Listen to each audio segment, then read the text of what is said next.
Chief Washington correspondent Major Garrett joins us now. Major, good morning to you, and Happy New Year. Always good to see you, Major. Where to begin? Let's start with that phone call. It's another jaw-dropping moment from the president. But you know what? I think he likes these jaw-dropping moments. But well, what is the end game here? Gail, the end game is patently and dangerously obvious. The president wants to exert whatever fleeting power and pressure he still has within the confines of the White House in any direction he can apply it to change the outcome of this election.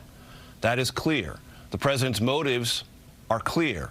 He wants to stay in power, and he wants to use whatever tools he can find, whether it's suggesting criminal prosecution of secretaries of state like Brad Raffensperger who won't do what he tells him to do, find me a precise number of votes to overturn the election in one swing state, or meeting with state legislatures from Michigan, or trying to talk to the people in Pennsylvania to overturn the election that he lost. The president cannot cope with the fact that he lost this election.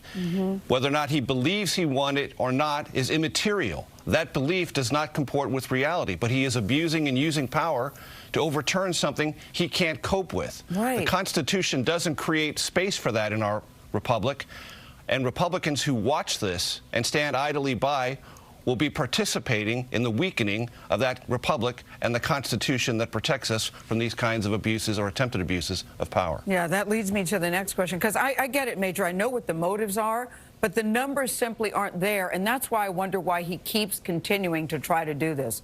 It's baseless. It's been proven wrong time and time again, yet he continues. But let's talk about the Republicans. Kudos to Brad Raffensperger, though, who seemed to fact-check the president in real time when he was on the phone call. He did not bend. But what are the Republicans are saying about this? We have some that are going along with the president, but there are many others that just say this is not right. What happens? I said on this program about 2 weeks ago that if this continued, you could be watching the pulling apart, the breaking up of the Republican Party as this country has come to know it. I believe that process has only accelerated in the last 4 days. Republicans have a choice to make. Do they believe in the Constitution? Do they believe in federalism? Federalism means states run the elections as the Constitution stipulates.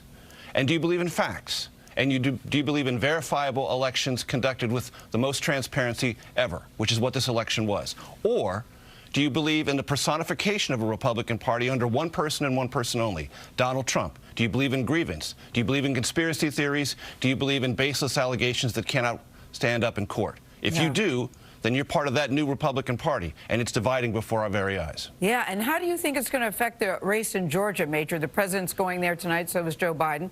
On one hand, he says it's fraudulent, you know, that there's corruption. On the other hand, he's saying, hey, everybody vote. Right. Everyone go out and vote because everything is at stake except this election is corrupted in the beginning. I mean, the mixed message there is so clear and so obvious and so contorted. I've talked to many Republicans who are down there. They're nervous about the outcome of this election. They still think that there is a net favorite. Republicans could eke these out, but they know what the president has deprived them of. A clear and consistent message. Re-elect the Republicans, be a check on incoming Joe Biden. President Trump hasn't allowed that to happen, which makes this far more complicated than it should have been for Republicans. And Major, I know we got to go, but does the president face any legal consequences because he was clearly putting pressure and clearly it seemed to be abusing his power? It's close, but probably not, just because it's a hard case to prove in court. All right, Major Garrett, thank you very much.